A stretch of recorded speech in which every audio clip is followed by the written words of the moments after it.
A few days ago, this image made its way online showing a new Amazing Spider-Man 2 posters featuring Electro, Green Goblin, and Rhino all facing off against the web slinger.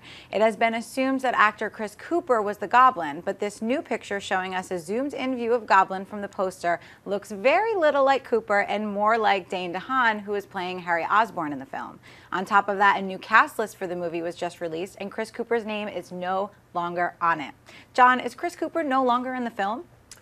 You know, I got a feeling he's not. I mean, the fact, look, let's go back a little bit. A couple of weeks ago, Chris Cooper talked about how, yeah, Amazing Spider-Man 2 is just because he's playing Norman Osborn, it's just the beginning, really, of my character. It's going to be building up for something bigger in The Amazing Spider-Man 3.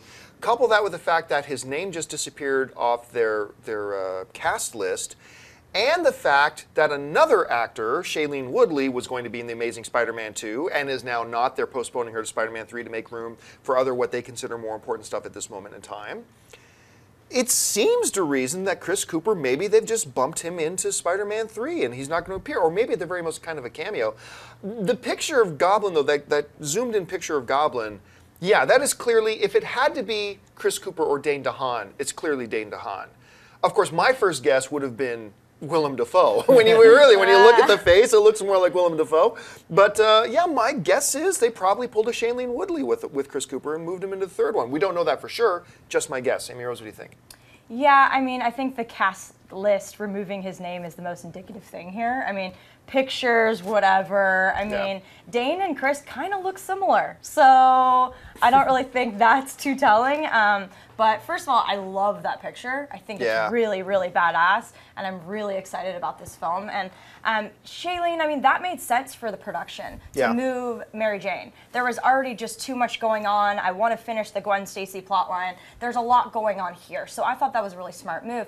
But if you are going to introduce the Green Goblin, and it is going to be Norman first, hopefully, it doesn't look like it, though. It doesn't look like it, but I don't feel like they would bring him into the third and start to hint that the Green Goblin's going to make an appearance with Harry, who, you know, is his successor. I don't know. It's all a little interesting, but I'm a little disappointed. I thought Chris and Dane were going to be a really good father-son duo, and I really do like Norman Osborn as a character.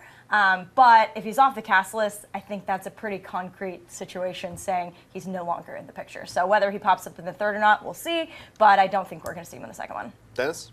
Yeah, when I looked at that zoomed-in picture, I couldn't tell if it was Chris or Dane, and like you, I was like, is that Willem Dafoe? Is he coming back for a second time?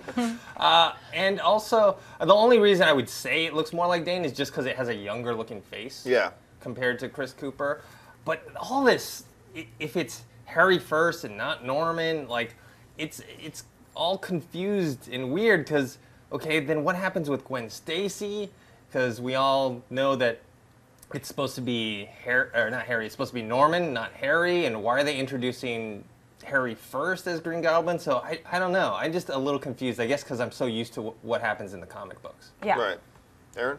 Well, I think that he's not going to be in this movie, and I think the next installment that we're going to see is going to be very villain-heavy. It looks like they're really moving toward the Sinister Six plotline, which I'm kind of excited about, although we know in the past sometimes too many villains kind of ruin things a little bit. But in this case, I'm really excited to see what happens because I want more villains, and that's all Sony can do, really, when you think about the rights to characters that they have. So in terms of Spider-Man, they got to make it work in that plotline, and they're really manipulating things, and they have to. It's all they have to work with. I want Venom done right. Just give me Venom, I want Venom done too. right. And I that want was such Venom. a ridiculous Venom and Carnage and so many villainous ways they can go. All right, what's next? Can I just say that I don't care if he's in it or not. I just can't wait for another Spider-Man because I love this installment of the franchise. It's great. Me too. If you like this video, be sure to give it a thumbs up and don't forget to subscribe to AMC Movie News on YouTube. It's free and a great way to stay updated with all the latest movie news and check out our daily show, AMC Movie Talk. Also, don't forget to check us out on Facebook and Twitter to stay in the loop for our special prizes, giveaways, and contests.